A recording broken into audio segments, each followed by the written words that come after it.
Yun yung pagkakaiba nila ng difference ng dalawa. Yung So, blended sa extended.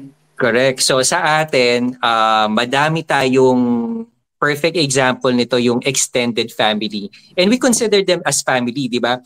Kasi yung traditional, tama yung sinabi mo, Checo, na ang traditional family natin, nanay, tatay, babae at lalaki at saka mga anak. Tapos sa Philippines, napaka-common na sa isang household, kasama rin nandun yung mga lolo at lola, yung iba mga tito at tita, may mga kasama, tapos mga kasambahay, mga kasama.